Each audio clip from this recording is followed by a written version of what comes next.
You're listening to the Geekscape Network. Time to fire up the VCR. This one's my favorite.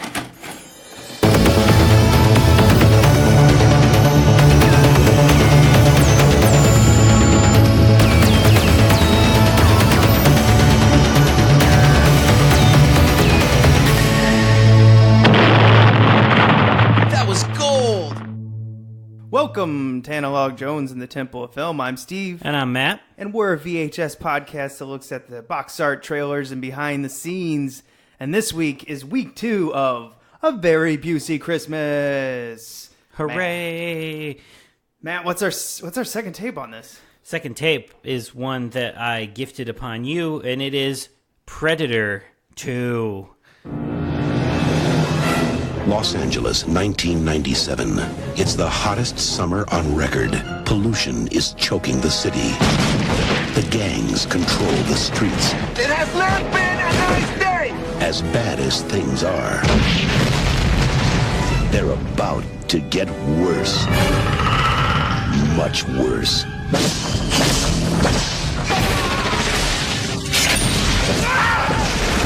Whoever killed him is gonna pay. I'm gonna finish it. It has almost no weight. But it cuts like steel. Incredible. Whoever did this took out 4 men armed with machine guns by hand. You don't know what you're dealing with. Otherworld life forms, drawn by heat and conflict. He's on safari. Lions. Tigers. The bears. Oh my.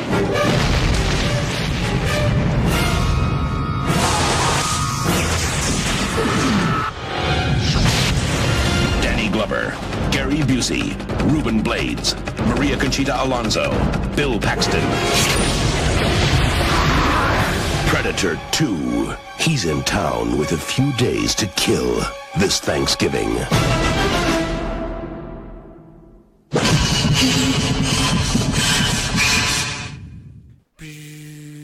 That's my sound effect for a shield, bending lights. Yeah. That's the best I got. Perfect. It's exactly like they are in the film. Or how about pew pew pew pew? Yes. That's his lasers. Screen accurate.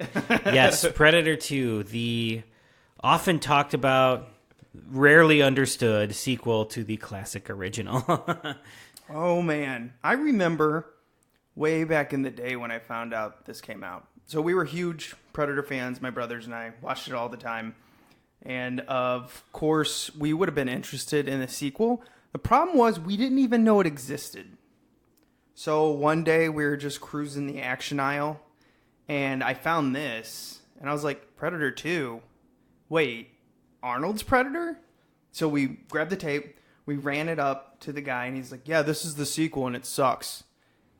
And all of us, like, can you imagine kids, just like, oh. Yeah, like all your hopes and dreams for your life have been dashed because you just were so excited that you found out that there was more of the thing you loved. And then some adult is just like, yeah, it sucks. Yeah. Like, way to take a dump on everything you love. Like some 17 or 18-year-old Todd was such a douche.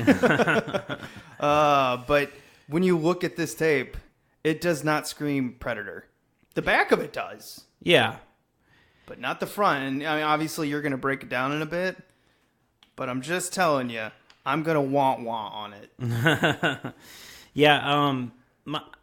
My sort of history of this one is just that they've always kind of come in tandem with me. I feel like I discovered Predator not early, but not late. I was probably like 6 or 7. I was young, but I was like super into movies. So it was kind of late for me actually to kind of come into it. And I knew there were 2 of them just because I think they ran them on, whatever equivalent of the Sci-Fi channel there was back then. They always ran them back to back. Or maybe this was even HBO at this time. I don't know. But they were always, I knew there was 2. So I kind of saw them both together. And it's almost like I forget that I've seen this one every time I watch this one. Yeah, every time I don't watch this one a lot. And it's not because I call it the black sheep of the entire franchise. It's just, I don't get excited for the characters in it. Like Danny Glover, to me, I'm like, I like Danny Glover. I don't like him as the leading man. I like Lethal Weapon Danny Glover. Yeah. Not like just straight man blank slate Danny Glover. Like I like Danny Glover having fun. Danny Glover doesn't know really what to do here. He seems as confused as us watching it. Yes. Now, I probably have seen this movie a ton of times, but nowadays I feel like whenever I watch the Predator movies, I just kind of watch them all. I just kind of marathon the three, you know? Like that's just kind of how I watch. They come in a set now, yeah, for me. So I do watch, and I have this one on the 2-disc. What was it? The 20th anniversary of the original. They put out like a 2-disc of the original and this one. I have that DVD. So like I've explored the bonus features and things like that. I've seen this movie. I've seen it a few times. It's part of my film watching pretty regularly because of when I marathon it. But like, I don't even know where to begin with this thing. Yeah, I have this on DVD as well. I have it in the Predator pack, which came out a couple years after Predators. And it's got all three with all the bonuses that they could throw in there, which is great. I'm glad Fox did that. They could have just put 3 on there in the DVD pack and just said they'll buy it. Yeah, which I'm sure that's what they're doing now because special features aren't special anymore, I guess. So. No, I mean, it probably costs a lot of money sometimes to put some of this on there. But anyway, let's get into the box art of this.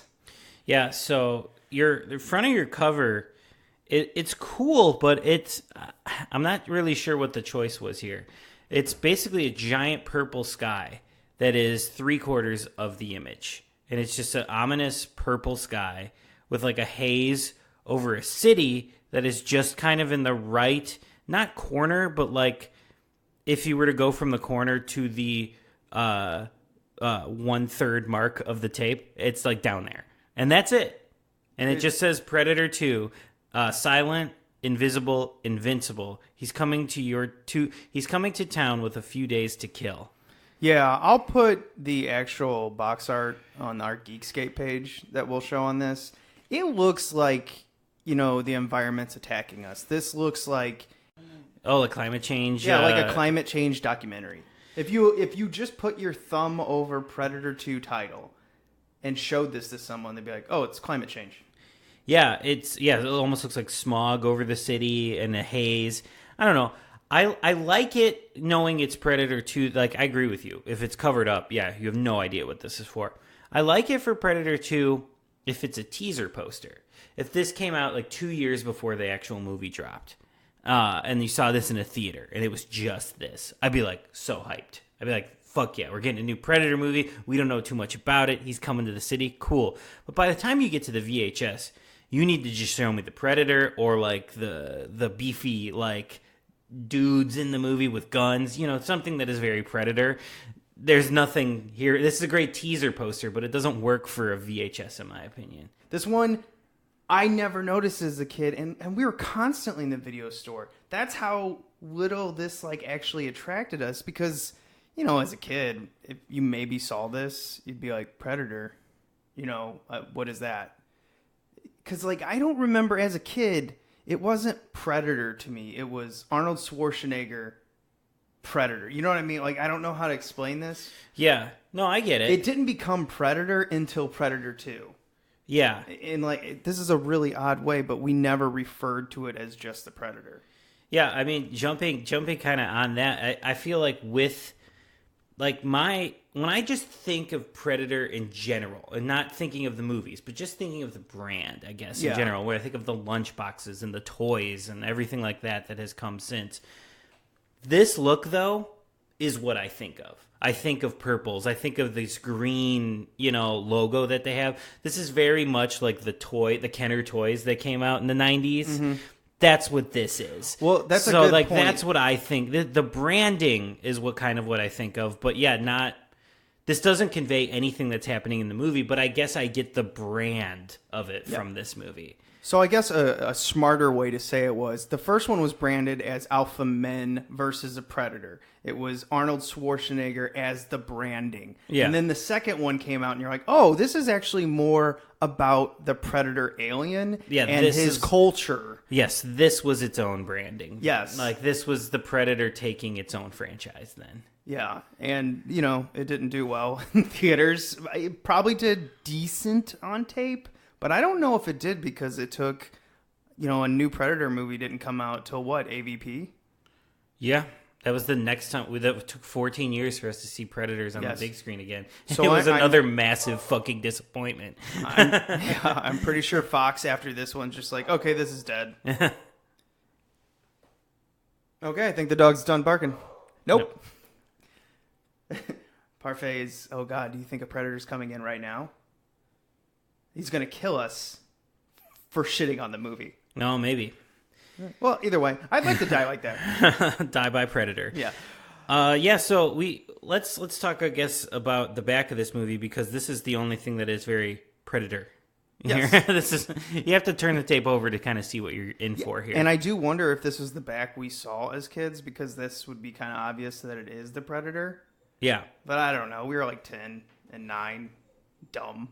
Go ahead and read that synopsis. Yeah, so we flip over the back here, and if you don't know what Predator 2 is about, here is its description. The Predator is back, and this time it's hunting in Los Angeles. It comes from a distant world to hunt people for sport, invisible and armed with powerful weapons unlike anything we know. It stalks its human quarry mercilessly, leaving mangled corpses in its wake. Last time, it landed in the jungle. This time, it's chosen Los Angeles. Ravaged by open warfare between rival drug gangs, LA is the perfect killing ground for the Predator, who's drawn to the heat and conflict. When the police find mutilated bodies, Lieutenant Mike Harrigan, Danny Glover, thinks it's the work of the feuding gangs. Then a mysterious government agent, Gary Busey, arrives and orders him to stay off the case. Instead, Harrigan sets out to learn what's really going on and comes face to face with the savage alien in a climactic, electrifying confrontation. Co-starring Ruben Blades and featuring superb special effects, Predator 2 is a suspenseful action thriller. Color, 1990, stereo, 105 minutes. 105 minutes. Feels longer. Feels very much longer. And not like... That's not like a dig on the pacing necessarily of the movie. I just think there's so much fucking going on that like it feels like a packed like 2 hour and 10 minute movie or something like that. Like one of the bloated like studio movies that come out today type thing. Yeah, honestly, I would have guessed this was about 140 minutes. Yep. That's about where I would say 130, 140. Yep. That's right where I'm landing too, but it is not. Also, too, it might be in my head because it did see this a lot on TV, and it when it's on TV, it is 2.5 hours with commercials. So maybe that's why that's in my head. I don't know, but we get a couple pictures from the movie on the back. We get Danny Glover with a future gun. We get Gary Busey yelling with a flashlight and a gun, and then we also see the Predator standing on a building. It almost looks like Batman the Animated Series, the way he's like posed on the back here. And he's got his giant spear and a skull with the spine still attached. No, it's a good thing you bring up Batman, because I think after Tim Burton's 2 Batmans came out and this came out, I think Batman came out, then Predator 2, then Batman Returns. Right. But I think the first one, they kind of, sort of tried to mix sci-fi and noir. Because they put heavy shadows on the Predator, and there's no real reason to, because the makeup on the Predator is amazing. Right. And in the first one, they showed it off, and they showed it off in this one. But did you notice all the heavy shadows? Yeah, and like with this one, they like wait a long time to show the Predator again, and it's like we've seen it. Like, and it's before we see the Predators, before we see more than just one, and we only know it's just kind of the one.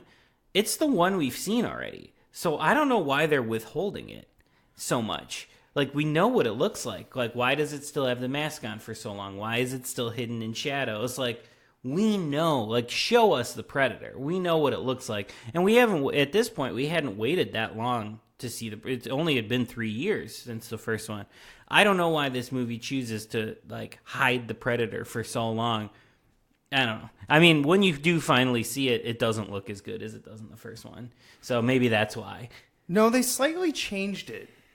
And they tried to, and this is not me saying this. This is literally from Stan Winston and them. Well, I think the director and the writers, they wanted to give it more of an urban look. Yeah, I mean, it is like on the toys and stuff like that, it is called like the Hunter Predator as opposed to just like classic Predator or whatever. Mm-hmm. I don't know what I guess the difference is, but yeah, it does have like a slightly different look, and I think that's what makes it not look as good as the original one. Well, one, he has more talons. Yeah. If you look at his jaw and everything when he, Danny Glover eventually removes the helmet, to me, I'm like, okay, and I think it has more markings.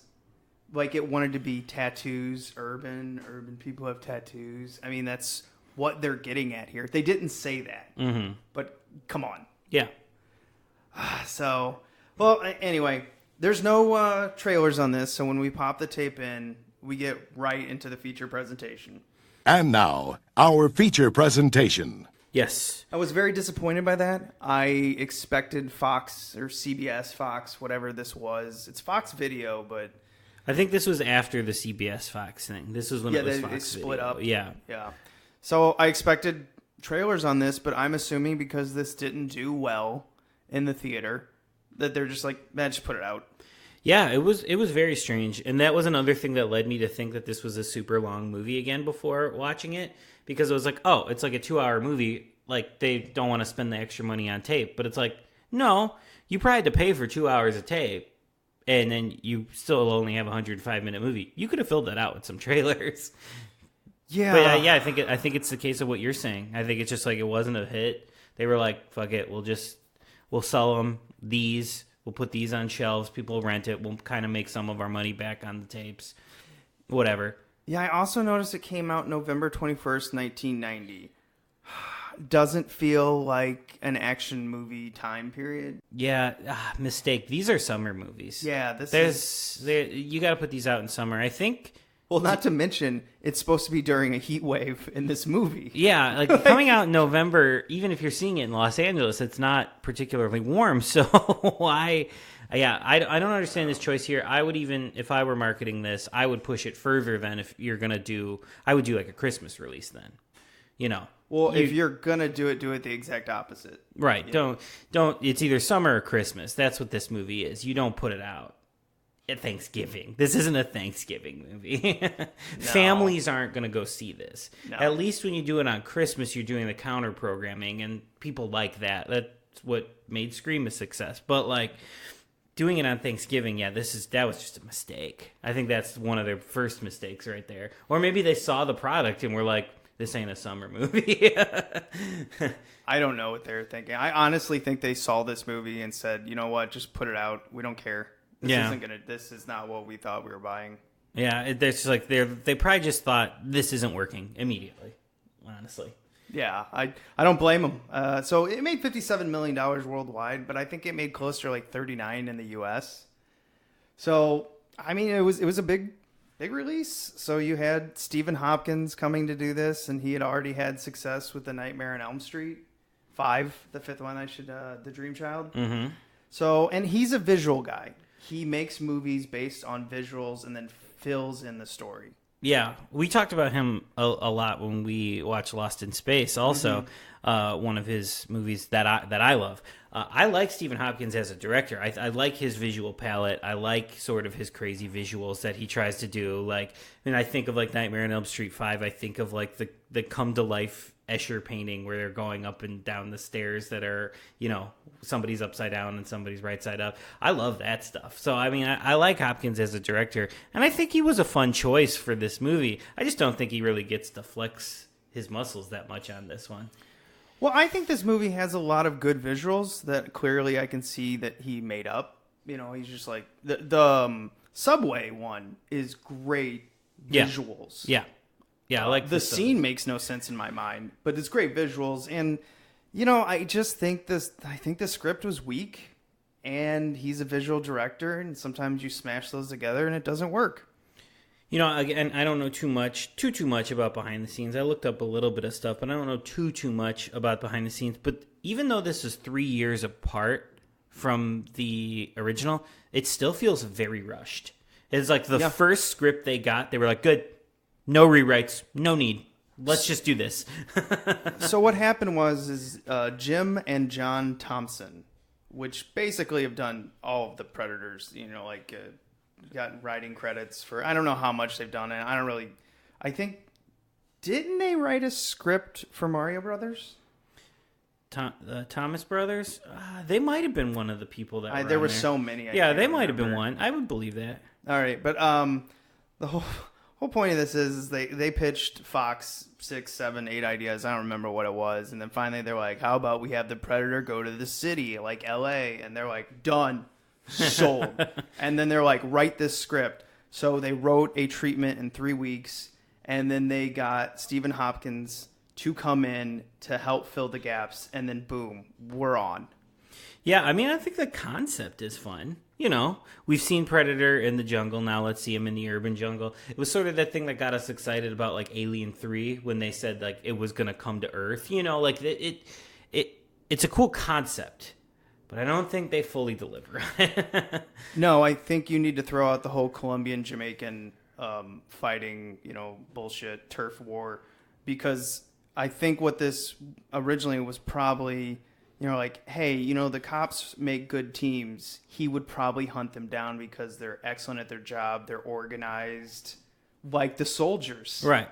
And then somehow, I have no idea how the Colombian Jamaican gang war got included in this, but it's just fucking useless. It's fun, as in, what the hell are we doing fun? Well, the script is so focused on it. Like I think the filmmakers are more interested in making that movie than the Predator movie. I agree. Because, I mean, I don't think we're going to take this movie scene by scene here, but like every scene that happens in this movie seems to be a drug lord scene, or drug people versus cops scene, or cop scene, something like that is just punctuated with the Predator showing up at the end and killing people.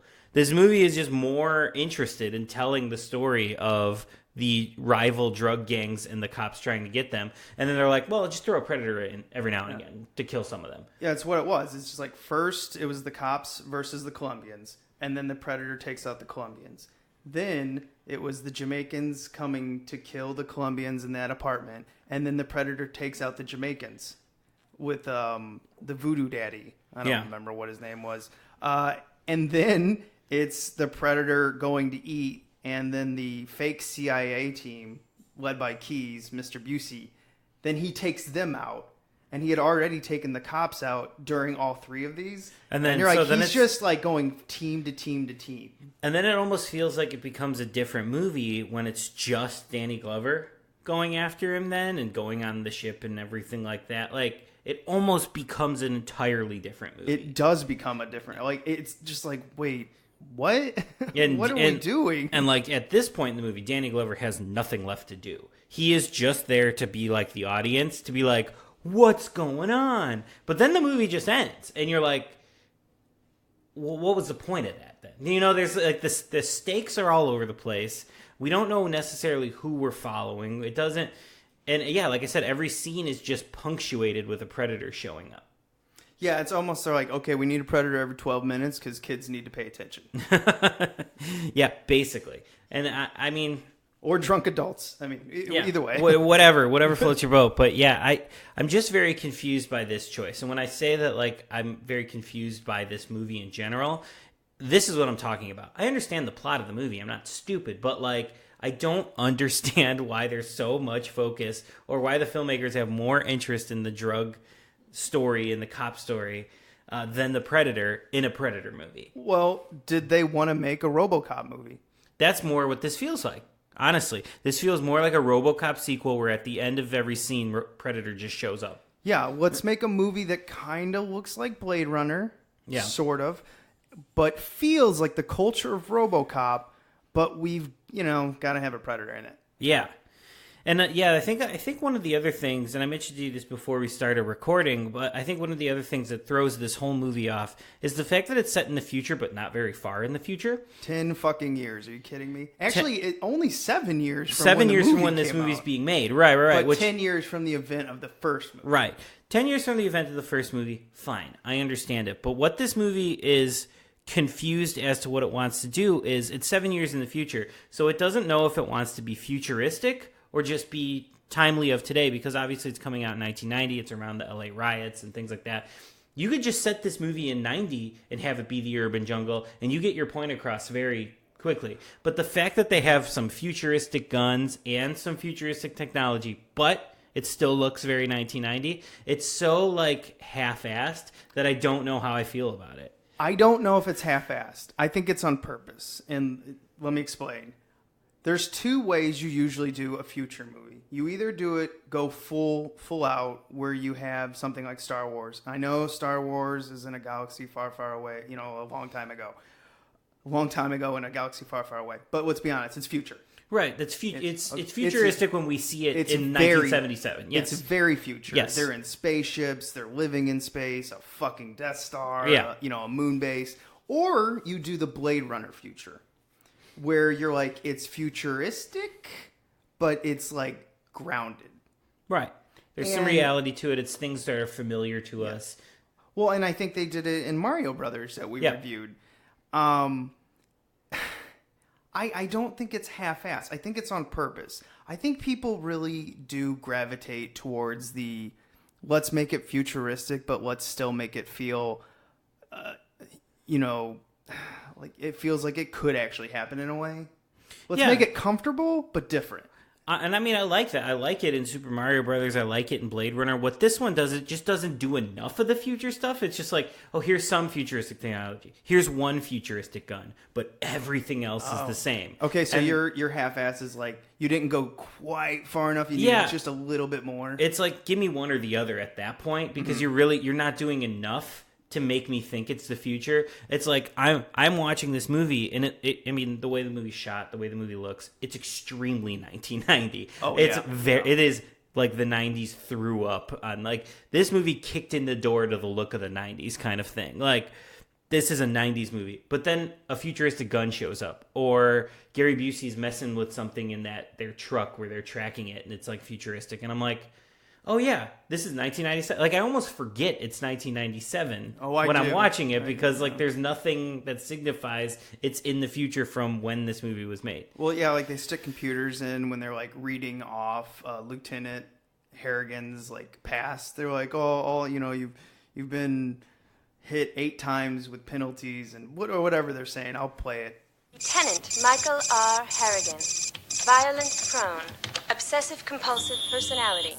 A history of excessive physical force throughout his 18 years as a Los Angeles police officer. Also responsible for the destruction of 11 patrol cars, a city bus. What about 10 commendations for valor? And the best felony arrest record in the history of this department. Legal actions filed against the that department. And my intervention on your behalf are the only reasons you still have a job, Harrigan. See how much I messed that up. But anyway, they're doing that, and you're like, yeah, but we already had computers in the late 80s and early 90s. That's not futuristic. Yeah, I'm not like wowed by any of this. No, when I actually remembered that this was supposed to be quote unquote the future is when the subway comes and it's like a spaceship looking subway. Yeah. And I was like, oh, right, I forgot. Oh, right, 97. And then also too, then the obvious thing of like, then the movie dates itself too, because these things don't come to pass. Like, people who have seen this movie in theaters are going to live to 97. You know what I mean? They're going to see 97 and be like, oh yeah, none of that happened. Like the futuristic spaceship train. In 97, trains look pretty much the same as they did in 90, like... Yeah, I don't understand it. I don't get it. And they do make a point of letting you know, in the future of 1997. I think, isn't there like Don't they have... There's a trailer that's all like that. Yeah, okay. It's one of their marketing hooks is like, in the future. And it's like, well, it's pretty much 1990. It's not working. Okay. But you know what? Let's get into the positives of it. There are positives in this film. Absolutely. I do. Overall, I would say I like this film. I just don't understand this film. Here's how I describe it. I think this film is junk, but I'm entertained by it. Yeah, I mean, I watch it. I've seen it a bunch of times. Like, there's a lot of hard work in this film, but when they throw it all together, it's just like, that looks like mud. It's just too much. You take all these bright colors, throw them together, it turns into mud. Yeah. It's like, blech. Yeah. I mean, one of the positives we kind of mentioned was Stephen Hopkins, like, visual stuff that he brings to this. It may not be as vibrant as Nightmare on Elm Street, but, like, he's doing some fun stuff here. When Gary Busey and the team, or Keyes and the team, go in and they have all the like radioactive dust falling and they show it through the Predator's vision, and then they have the silver suits on, which I think was kind of like to block their heat. That looks futuristic. He's like, ooh, silver. Yeah. But when they're going through it, all that visual is cool looking. Yeah. It's a very sci-fi noir look. Yeah. I do find it hilarious how it's a lot like Aliens. Yeah, the team goes in and then just gets slaughtered. This one definitely looked at Aliens, and they were like, Fox was like, how could we recreate that with Predator? Yeah. Okay. Yeah, I think that's exactly what they did in a way. Another one is his futuristic weapons are cool. Yeah. Predator's weapons are cool. Danny Glover's gun that he has, the weird one, the Han Solo gun kind of looking thing, is fun. We should mention all the modded guns in this. It's ridiculous. Yeah, it's but again, it's another kind of missed opportunity for this movie because they don't really focus on it. It's just in passing. It's like, oh yeah, I got this. And it's like, but that's kind of cool. Like, play up your cool shit. Like, that's how you sell this movie. Play up your cool shit. Well, I feel like a lot of cops would just be using revolvers and stuff. So they're like, this is the future. So they need better weapons with more shit on it. A handgun? Let's give it a scope. You got a shotgun? Let's saw it off and then make the barrel silver. And you're like, oh man, so cool. But yeah, so there are some other good things. I think there's good performances in this. I do like Danny Glover. Not as the lead, but Danny Glover's like in shape. Hey man, he looks good. Yo, man. He could bust a few heads here. Yeah. He's got some long ass arms, which he always looks funny, like flailing around that gun. Yeah. You're like, don't hit anyone in the head. You're gonna knock him out. But he's got a hell of a wingspan. He could crush a man. Yeah, and I do take him, as a serious, no shit type guy. All right, so that's fine. Kevin Peter Hall as the Predator again, like he, did in the first one. He's awesome. His, movements. Yeah, he gets it. He gets physical this character. acting. Yeah. He knows how to play up the things that are highlighted on him. The dreads. He knows how to turn his head really well. He knows how to carry his arms when the spike things are coming off of. His Wolverine claws are coming up. He knows how to move his arm. He's got a great physicality. I mean, one thing I would say very positive. I'm not big on Danny Glover in this movie because they don't give him enough to do. I love Danny Glover as an actor, but they don't give him enough to do. The thing this movie does well is the side characters. Yeah. Gary Busey's fun to watch as the fucking crazy as Keyes. He's amazing in this. We get Bill Paxton stealing every scene he's in. As usual. Hamming it up to an 11. I think he hams it up more in this than he does in Aliens. Oh, yeah. He's playing like he's got such an energy. He's just a ball of energy in this. Like, it's so watchable. And all of his jokes, they're just so bad. I was laughing at them. The one who's just like, hey, my doctor needed a urine, feces, and sperm sample. And I'm like, hey, can you just take my underwear and save some time? Whatever he's doing. And I'm like, hey, nice flashlight. Can I borrow it? Thanks. Yeah. Like all this just like goofy ass. They're like, hey, can you just do what you did in Aliens? Yeah, basically, but like play it up like you're Pee Wee Herman in Aliens. And it's fun. It's fun to watch. I think Maria Conchita Alonso is really fun in this as the, I feel like kind of the heart of the movie a little bit. I wouldn't say she's like the sidekick to Danny Glover, but she's in sort of that group with Ruben Blades and Bill Paxton. She's kind of the heart. And then lest we forget, we mentioned, this has another appearance of our friend Robert Davey in it. Oh, don't worry. I have him on my cast list here. I was waiting. But Ruben Blades as Detective Danny Archuleta. Have you heard about the Good Morning America thing where Stephen Hopkins yells at him? No.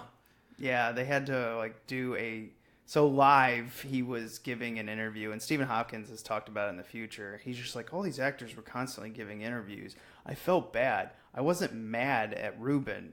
I was mad that I need to shoot this movie and I've got to constantly wait for actors who are giving interviews or going back to their trailers. So he yelled at him to get to work on live television. But, that's funny. Yeah. I mean, the Fox was probably running the press machine hard. Yeah, on they this, were. Knowing that, it's Predator, too. We have to get butts in seats. Yeah, I also liked, it was a very small role, two of the small roles. Adam Baldwin, when he came up, I always just go, oh, shit, yeah. Adam Baldwin. Yeah, he's playing the exact same character he does in X-Files in here. He's playing the same character. Well, I think the only time he actually gets a chance to really act is in Firefly. Yeah, that's the only time he gets to play ever. He plays this part and everything else but Firefly and Serenity. Can you just be a military guy? I guess, whatever. And then Morton Downey Jr. pops into this as the scummy reporter because he was a scummy reporter. Yeah, what was he on? Was he an Inside Edition kind of person or something? Something. I don't know. His show in this one was called Hardcore. This is Tony Pope, live from L.A., the city of fear. The psycho-vigilante killer continues his daily diet for murder. Bodies strung out, bodies with the skins ripped off, the hearts torn from the cadavers. And just recently, King Willie, the drug lord, the vicious drug lord, found in an alley just around the corner with his head cut off and his spinal column torn from the body, a fitting demise to the Prince of Powder. He's like the first shitty cable news person. Yeah. In real life. Yeah. And then I don't know what happened to him, but he's basically just Jerry Springer. Yeah. That's what he's doing. And then, that was, so the King Willie character, I hate it and love it at the same time. Yeah, I am obsessed a little bit with the Voodoo Posse. I am obsessed a little bit with it. Give me that movie. Yeah. I feel like Stephen Hopkins would have done an amazing gang versus gang movie with one of the gangs, the more scary gang, being a voodoo gang. I want to see that movie. All right, yeah, that's probably what he wanted to make. Yeah, I think so, and I think that shows because King Willie's sort of look and everything is pretty developed. They took time on that, whereas everybody else's kind of look is pretty generic. He's got a look. Yeah. Should I just play the, him throwing the bones on the trash can to talk to Danny Glover? Yeah. Yeah, okay. They say you won't talk to me. They say you offering me favors. Tell me why, Babylon, Mr. Policeman. I want some information. Information. About the one that's doing all the killing, He killed your people. Now mine. I think you know who he is. I want him. I don't know who he is, but I know where he is. The other side. What are you talking about? The spirit world, man. You see, it's always the same. There's no stopping what can't be stopped. No killing what can't be killed. Hey, make sense, man. This thing that's killing your people and mine is from the other side. I can feel him all around. You can't see the eyes of the demon until him come calling. This is Dreadman. Truly dread. I mean, yeah, he's just a man. Yeah, like just. And I love how it's Jamaican voodoo because, you know, most of the time you think of voodoo, you think of Haitian. Yeah. But, I mean, there was Jamaican voodoo. Obviously, they're, you know, so close. And at least they didn't go with, like, Dominican Republic voodoo. Yeah, it's pretty funny. I don't know. I that's one of, like, the things I fixated on in this movie, though, was the voodoo gang. Well, I kind of just rolled my eyes because, like, with the Colombian drug lords, I'm like, well, okay, L.A., I get it. Yeah, okay, I mean, that's a given at this time. But I thought the Jamaican, like, mafia, I was like, huh, that's a choice. That's a choice, yeah. What's the Steven Seagal movie that has the voodoo? I think it came out the exact same year or after it. Is it Hard to Kill? Is that the one? Is that it? Or is there a different one that has... Oh, fuck.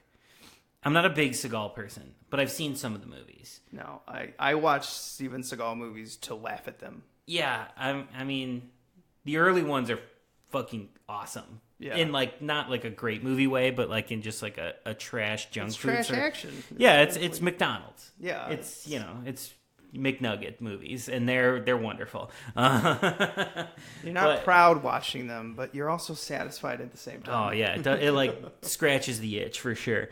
Yeah, there's one of those Steven Seagal movies where the villain is like a Haitian voodoo gang leader, and I'm also obsessed with that character as well. I just think you have a thing for voodoo. I think I'm gonna make a movie that's just like the villains are gonna be a voodoo gang. It has to. I think I have to do this. Start writing that treatment. Give me a log line first. Yeah, and then a treatment, and then I'll work on it. Yeah. Oh man. Okay, so more into this. How about how big all the jackets and pants are?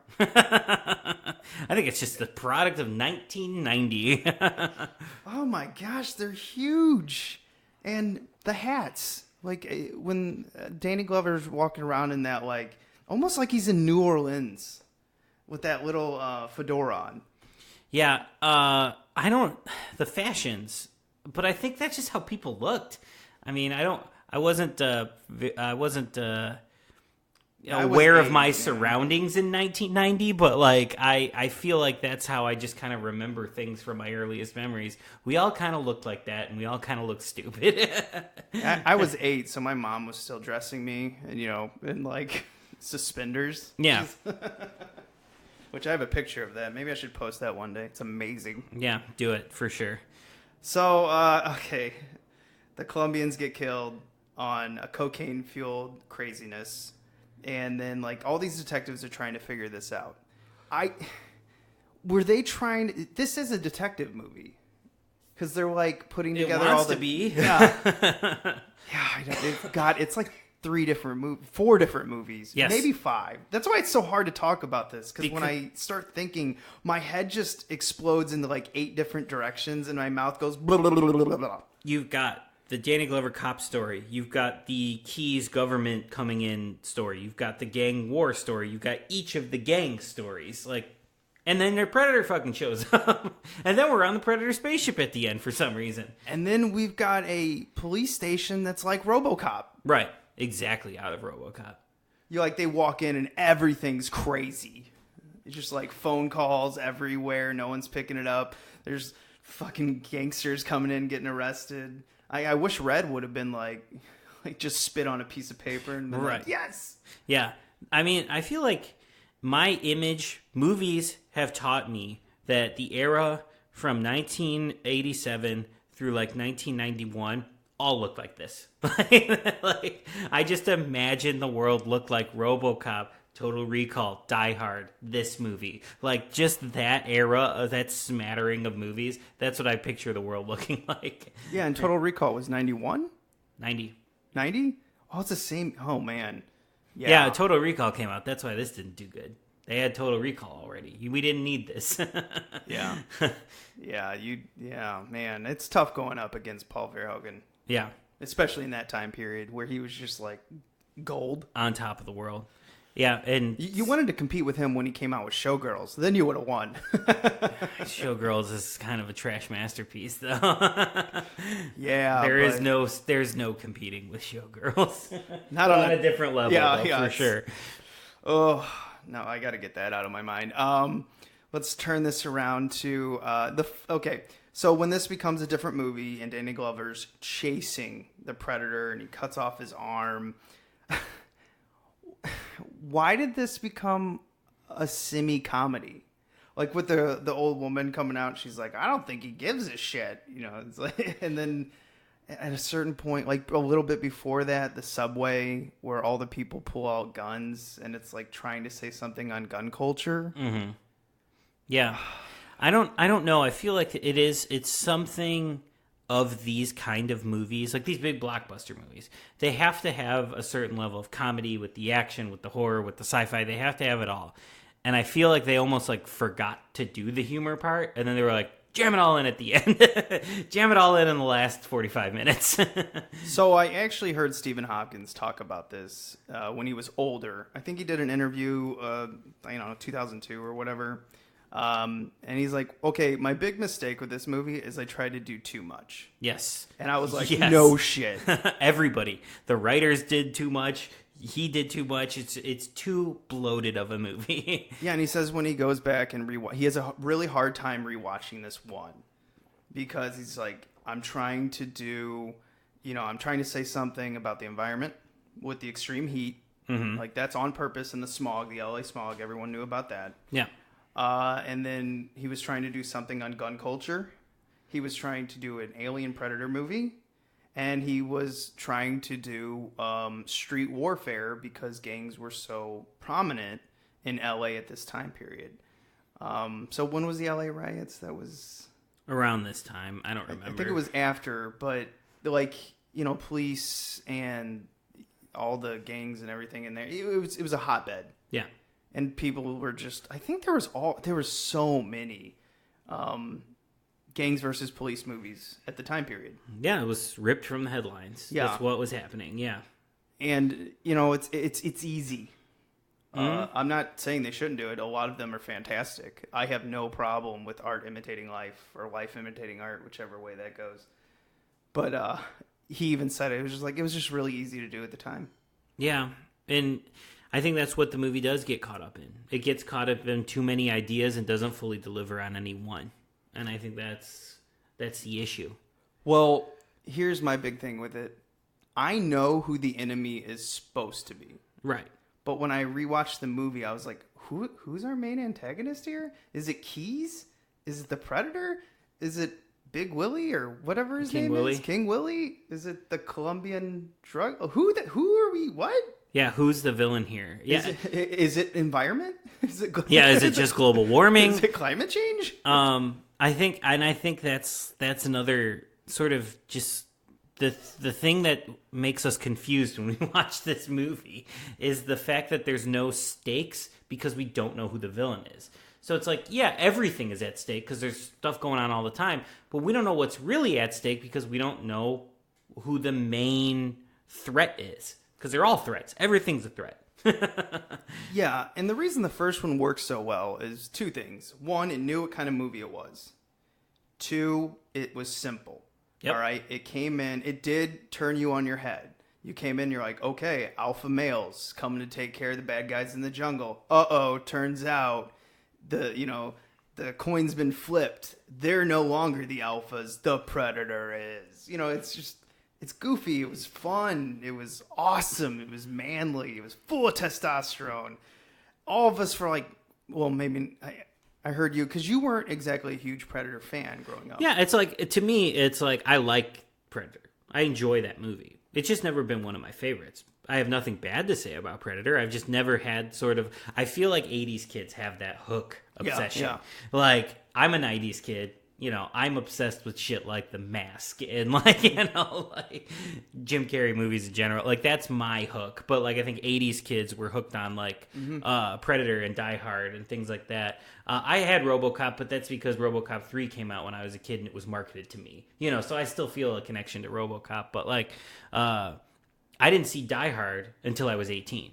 I just missed the 80s wave, kind of. So that's why I've just never been obsessed with Predator. No, it's when you grew up. I always understand that. It's just like the first time you told me that, I was like, what? Yeah, I think I mentioned it in the Goonies episode. I just didn't grow up with it. So it's not something that I like hold dear like some people do. But, I grew up with different shit, so. And that's why you're a horrible person. Yes. You grew up in the 90s where everything was wacky. Yeah, my sort of brand is like New Line and Full Moon. That's what I grew up with. That's totally cool because, this is the New Line podcast. Yeah, this is the New Line podcast, and we're just taking a break this week to talk about Predator 2. We're going on a mini vacay, talking Fox. Oh, man. Okay, you want to know some really weird things in this? So, Arnold was supposed to be in this movie. They wrote a character for him, and it basically turned into Keys. But Arnold, because he was doing probably Total Recall, I don't remember. Or everything else at the time. He might have been doing Terminator 2. Oh, yeah. Yeah, probably Terminator 2. So, like, the schedule didn't work out. But honestly, Stephen Hopkins also said the money wasn't there. They weren't going to pay him what he wanted and what he deserved. Because you put Arnold in a movie, it's just like, okay, it'll make money. Done. Yeah. Did you know that similarly, though, Predators, that was supposed to be Danny Glover and not Lawrence Fishburne that they find on the ship in the... I had heard that. Why did they... I don't think Danny Glover wanted to do it. I don't think he was interested in it. I think... And Fishburne, actually, I remember reading, was really interested in it. He, really wanted to do that part, which he's having fun in that movie. You can tell. I mean, he's committed. Yeah. He made some choices. Yeah, I think in Rodriguez's original script, I think it's supposed to be Danny Glover in that. Well, yeah, they ended up having to change it. And the reason Gary Busey's in this is because the producers of Lethal Weapon wanted, because at first they wanted Steven Seagal to play Harrigan. But Steven Seagal read it and he's like, I don't get the script. Me neither, Steven. Yeah. Me neither. So it was like the first time when I'm like, I think I fully agree with Steven Seagal. I'm like, that's got to be the first time ever. He's luckily trying to save us from Russia or, whatever that is. Or mend the ties that bind with her. I don't know. He's fucking lost his mind. Yeah, we've got Dennis Rodman and Steven Seagal out there in the East. Yeah, they're going to save us, guys. Oh, Jesus. Back to a movie that's actually less crazy than them. So he read it and he didn't get it. Danny Glover was brought in and they thought it was, really interesting going from a white leading man to a black leading man. Mm-hmm. But it had to go even farther because most of the cast in this are not white. Yeah. Did you notice that? Well, it's L.A. I would hope it. Yeah, I would hope not. No, because so many movies we do is led by almost an all-white cast. It's true. Yeah, a lot of the nerd movies are white nerd movies. There's not a lot of culturally diverse nerd movies, unfortunately. And this one is. And minorities are bad guys. Now, in this movie, they are, but it's also a minority-led cast. So you're like, I guess that balances out. I don't know. Yeah, I think this movie's just trying to show how diverse LA is. Yeah. And I think that's why you've got, Hispanic, black, white, whatever the fuck Bill Paxton's doing in the movie, I think he's another alien. Yeah, he's another alien. I think being a culturally diverse kind of nerd movie's interesting. I just wish it was a better movie. I did a super cut of the kid yelling and surviving the game. I think I'm going to do another super cut right here of Bill Paxton. All you got to do is tee it hot and let it fly. Ow! Dead solid, perfect. Now remember, for distance, you got to gently but firmly grip the club. Lieutenant Harrigan. Detective, hey, kid, just have a seat. I'll be right with you. So me and my partner bolt up because there's somebody is screaming bloody murder. Oh, you gotta hear this. You gotta hear this. Hey, I forgot to tell you. See that guy there? That's Ferry's replacement. This guy's Jerry Lambert, the Lone Ranger from Rampart Station. That's the wrong Ranger? I thought he was here to fix the air conditioning. I said, lady, you are under arrest. And she said, why? I said because your husband is dead, you killed him. And you know what she said without missing a beat? No. She said, I stabbed that son of a bitch plenty of times. He never died on me before. So I go in for my physical, right? And the doctor says, I need a semen, stool, and urine sample. I say, gee, doc, I'm in a big hurry. Can I just leave my underwear? Just everything he says. Yeah, just fucking crazy. But let's get to the star of December. Let's get to Gary Busey's Lions, Tigers, and Bears Oh My speech. Yes. Which is in the trailer. Yeah. It's they knew they had something with that. Harrigan, don't you show up in the damnedest places. Come here, Lieutenant. I got something you might find interesting. What is this? How many times do I have to tell you? You don't know what you're dealing with. There's your killer. Wonderful, isn't it? Pheromone signature left by his body. These are scent molecules. Punch up 3. 10 years ago, one of his kind stalked and eliminated an elite special forces crew in Central America. There were 2 survivors. They indicated that when trapped, the creature activated a self-destruct device that destroyed enough rainforest to cover 300 city blocks. Remarkable weaponry. That's right, Lieutenant. Otherworld life forms. Huh? A fucking alien. Iwo Jima, Cambodia, Beirut, drawn by heat and conflict. He's on safari. Lions, the tigers, the bears. Oh, my. Oh, Gary Busey in the behind-the-scenes featurette that both you and I have watched. Wow. Yeah, maybe you should post this, like a link to it, because it's on YouTube, right? Yes. Yeah, post a link to that so people could see it. And it's like 25 minutes. It's fun. It's like a fun watch if you want to like reminisce on Predator 2. But if you don't, you could just fast forward to the Gary Busey parts in there. Out of control. Doesn't he go up to... He goes up to Maria Conchita Alonso. Yeah, that's point. right. And doesn't she tell him to be quiet? Yeah, and he's just talking about how much she loves onions. It's like something he's fixated on with her. And it's like, get her some onions. She loves onions. And it's just like, and he's like, I get along with her because I love onions too. What is happening? This is immediate after the accident, Busey. Yeah. We think it might be his first movie back from the accident. I think I read that somewhere. I don't know if it's the first movie released after the accident, but I think it's the first movie that he came back out of mini retirement / I kind of died. Yeah, for people who don't know, he got in a motorcycle accident where he actually died for a while, and they brought him back, to be the Gary Busey we know today, which is more just sort of the crazy Gary Busey, which we love it. We love him still. He's still a beloved actor, but he sort of is a different person from pre-accident to post-accident. Yeah, there's no doubt. I've read about it too. Does Busey have a book out? Yes. Oh man. He was just advertising it on Twitter, like yesterday, because of course I follow him on Twitter. Yeah, that's got to be interesting. Because he said one time in like the 90s, I think it was 96, 97, he did so much coke that his heart stopped. Yeah.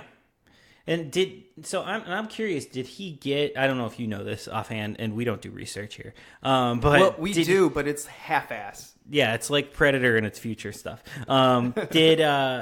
Did he get like addicted to painkillers or something after the accident that like led to the over coking? Because obviously he's coked up in the 80s, but he's a functional cokehead in the 80s. He's almost over the line in the 90s. So I wonder if it was morphine. Maybe something changed him. Yeah, basically. Well, I mean, he had brain damage after the accident, and then he got heavy into drug use. So it isn't so much the brain damage; it's the drug use that. Oh yeah, apparent. On the featurette, it's definitely like it's definitely the coke. Fucking bumping lines, probably like every 30 minutes in that film. Yeah. It's insane, and it comes through in the performance too. He's pretty unhinged in this movie. Yeah, I don't know how they got him to like hold it together, because it feels like he's about to burst out of his own skin in a few scenes. Yes. Where I'm like, he is okay. They somehow, I don't know if there's like a bag of cocaine just out of the screen, and it's like a carrot. They're like, if you keep this together and say your lines, you get some you get a little line. Sorry, Busey family. Well, I'm curious if, obviously Gary Busey was heavily on drugs, and then Joel Silver is one of the producers, and I just imagine he's, being the producer of Lethal Weapon and every big action movie from the late 80s, early 90s, I'm imagining there's a lot of coke on set in general. Yeah, Joel Silver had all of his producers, like his entire producing team, because he had a team of producers, right? It was him and It's Lawrence Gordon and John Davis. Yeah, and they fucking made some movies. Yeah. They made action movies. They made the defining action movies of the late 80s, early 90s. I imagine they do a lot of coke. I think we've said this before, but I'd love to do an entire episode just on Joel Silver. Yeah. Because him, Jerry Bruckheimer, Tony Scott. There's like a few people of the 80s and transition into the 90s where you're just like, what they did with like the movies they made were crazy, but their life stories are fucking crazy. Yeah. Like it's just asterisks next to it. They're like, you're just not going to believe the stories that come out of here. And as far as I know, none of them are like horrible people. They're just crazy. Yeah, I don't think there's been any like horror stories that have come out about like any of these people. It's just I think these are the type of people that hurt themselves. Yes, exactly. They're just live fast, die young. Sex, drugs, and rock and roll lifestyle. Yeah. Not like Harvey Weinstein gross lifestyle. Like it's I think that's what it is, but I mean it's totally the through line. I mean, we had, like you were saying, we had like Joel Silver, which led to sort of the Don Simpson, Jerry Bruckheimer, which led to the Michael Bays of today. Like it's sort of all a streamline that all started with cocaine, Joel Silver, cocaine, Lethal Weapon, and led us all the way to Transformers. Like, oh man, yeah, what a stream of fucking crazy. Yeah. Except I'm not much of a Michael Bay crazy, but I do like that he is crazy. I'm obsessed with Michael Bay. I know I'm you are. Obsessed. I don't get it. Like, I don't love necessarily the movies, but I'm just obsessed with the insanity. Like the last Transformers movie doesn't even make any sense in a very almost confrontational way. You're watching the movie and it's begging you to question why it doesn't make sense. It's like, yeah, we don't make sense. Fuck you. You paid for a ticket. Like, what are you going to do about it? Still haven't seen it. I didn't even finish the Extinction one. I got like an hour in and I said, oh, fucking done. And you had still 3 more hours left to go and you were like, I'm good. Oh, okay. Well, we've talked enough about this. Let's get into what's going in the museum.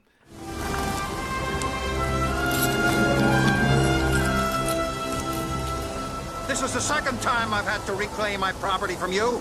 That belongs in a museum. So do you. All right, this is the part of the show where we go out like Indy and we grab something to bring it back. Good or bad, what are we displaying in the Very Busey Christmas part of our museum? Mine has nothing to do with Gary Busey, but it is the ultimate nerd moment in the movie when the Predator puts the skull on his museum and you see the alien skull. Of course, it's the fan service moment, but it works so well in this movie. Yeah, I can't remember what they say in the featurette, or maybe it was the like the making of the Predator's like makeup. One of the featurettes they have in the DVD collection I have, I can't remember, but there's some type of link between Aliens and Predator. Yeah, it's it's the skull of not the original Alien. It's the skull of like the fighter aliens from Aliens. Is it because Stan Winston did Aliens? Yeah, probably. That's probably the link right there. Yeah, but it's in. This was right before sort of the comic books and the games and the toys of Alien versus Predator came out. This is like right before this sort of paved the way. So like that was coming, and then we were excited that maybe a movie of that was coming at some point, which we didn't get for another 14 years, but it was a good ignition for that. Well, I think the reason it really started, obviously the skull that was in this, but Dark Horse Comics got the licensing to both of them. Mm-hmm. And then, created an Alien versus Predator comic book line that was extremely popular. I had them all. I loved them. I had the toys. I didn't have the comic books, but I had the toys of the Alien versus Predator stuff. Well, It's cool. They were coming out with Aliens had its toy line. Predator had its toy line. Then you had Alien 3 had that big toy line too that they pushed. That's what I had all of, yeah. And Aliens versus Predator toy line. It was nuts. Yeah, I definitely caught that mid-90s wave of the toys, which was like Alien 3, Predator 2, and the Versus toys. I was obsessed with those for a minute. Yeah, do you think there was a Predator 2 toy line? I don't think there was. I don't think it was a Predator line, but it was after this movie. It was after the movie. Yeah, so it wasn't like necessarily Predator 2 branded, but it was after this movie, and it was just Predator stuff. The dreaded beast versus the savage hunter. Aliens versus Predator with awesome new Predators. Clan leader attacks with whipping dreadlocks. And Stalker, glowing in the dark, fires his spear. Suddenly, flipping up his attack spikes, the wild boar alien charges. And the ferocious mother alien in her monstrous hive traps Spiketail, then covers him in ooze. Ooze 'em! Who will survive? Aliens versus Predator. Queen High playset comes with mother alien figure and ooze. Other figures sold separately. There was no Danny Glover or Gary Busey toys, because I would have them if there were. Oh. Actually, I'm going to eat my words. There might be a Keys toy out there, actually, somewhere. God, if there is a movie god out there, please let someone have made a Keys toy. And it just comes with like a little bag of cocaine. Yeah, right. So my part of the museum, because this podcast was all over the place, just like the movie. Yes, we had to scatter it around to figure. We had to put all the puzzle pieces out on the floor and just pick them up one by one. Yeah. So, spoiler here: the Predator dies at the end. Yes, and he doesn't destroy the city. Whatever, how many said it would destroy 80 blocks. His atomic bomb in his wrist, or whatever they say. So he kills him, and then a bunch of predators come out, and the elder predator, and they throw him a gun. And the gun is actually an old pirate that fought back-to-back with the Predator in the comics, which I thought was silly. And I thought about putting that in the museum, because I'm like, it's got a link to the comics that I read. And I'm like, no, I'm going to go with this. So Danny Glover was a huge fan of the Lakers. And he would go to their games when they were in town while filming this. And so he asked them, he's like, hey, we need a bunch of lean, tall men to play predators. Do you want to come to Stan Winston's studio and be dressed up as predators? And they're like, yep. So the 3 or 4 predators behind the elder predator, because the elder predator is still played by Kevin Peter Hall, but the other ones behind him, those are Lakers. That is hilarious. Playing basketball at night, filming Predators 2 during the day. Oh, man. And probably just doing mountains of cocaine. Why not? Because it's 1990 and you're famous. Yeah. This can never kill us. We're immortal. We're gonna live forever. 1998. Oops. That's a good museum pick, because it's just weird and wonderful. And they were so, like, Stan Winston and Danny Glover were like so proud to tell the story. Like in the featurette, they cut from Danny Glover saying, Danny, he's my best friend now. Yeah, we hang out. And it cuts back and forth to them talking about it. And I'm like, this is amazing. What did you think about, I love the weapons on this, but the spear wasn't in the first one. I never realized that the first time they had the spear was in this. Yeah, it's iconic. It's part of the canon now of Predator. Yeah. So it's a cool spear. It's pretty intense looking. Yeah, it's awesome how it collapses within itself. Yeah, to save space. It's the precursor to the Darth Maul lightsaber. There you go. Yeah, no, it's pretty cool. I like it. I like the spear. I like the weapons in this movie. I just wish we got to see more of them. Yeah, I wish this movie was mostly about the Predator. Yeah, I wish this was a Predator movie or just a criminal story. One or the other. Mixing them both doesn't work out. Not a good cocktail. How about we try one of them? All right, next week. Oh, let's give the gift. Let's give the gift of Busey. Here we go. This is coming to me here now. So I'm gonna open my Christmas present here. It's wrapped in a golf magazine combination here that Yeah. I didn't want to waste paper.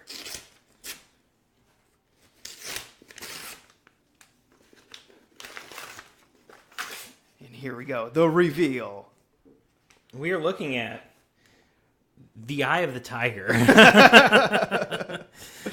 Oh man, Which looks like a young Gary Busey. It is it's pre motorcycle accident Gary Busey.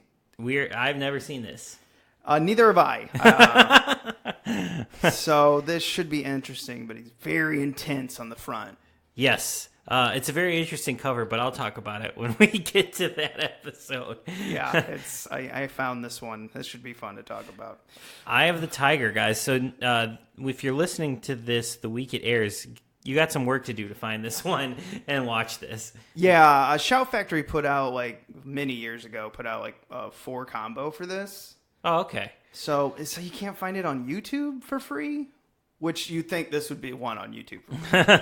But it's not. Shout Factory got the license to it, and they probably put the kibosh to that. Yeah.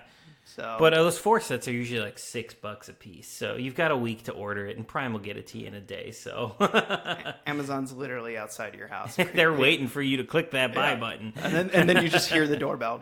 Yep, that's next. That's Damn what's it, happening. Amazon, get out of my house! Get out of my life, Amazon. But thank you. But thank you for your speedy delivery service. Just don't come in my house. All right, as usual, go ahead and rate, review us on iTunes. Subscribe if you want it to pop up in your little iTunes app.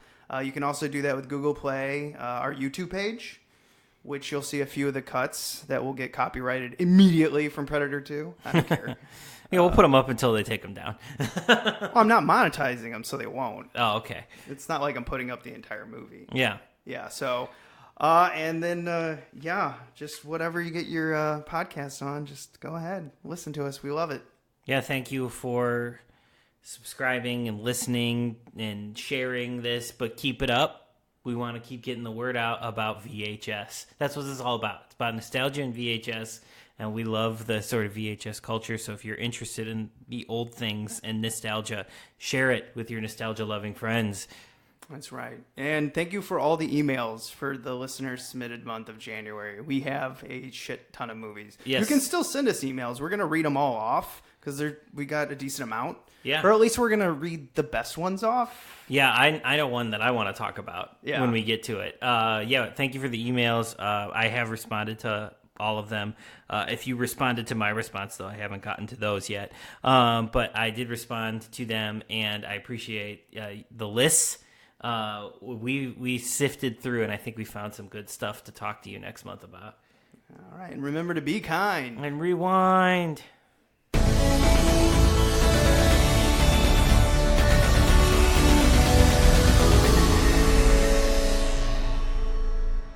Mr. Paris, set a course. Set a course. Set a course for the unstoppable Jack and Jen podcasting the impossible. Star Trek Voyager being the material. Wine is the vehicle, just like milk for your cereal. Here we go, blast into the Delta Quadrant. Uncharted territory, but we're on it. So pour me another glass of Cabernet, cause it pairs well with different parts of the galaxy. Never in my life was a crew so brave. Never was a time that I lacked rosé. But you learn something new each and every day. To explore new things is a Starfleet way. Podcast hailing from the Geekscape Nation, talking Star Trek with the wine persuasion. So you wanna live long and prosper fine? Then you better tune in to 7 of Wine. And this is 7 of Wine, where we review an episode of Star Trek Voyager and a bottle of wine at the same time.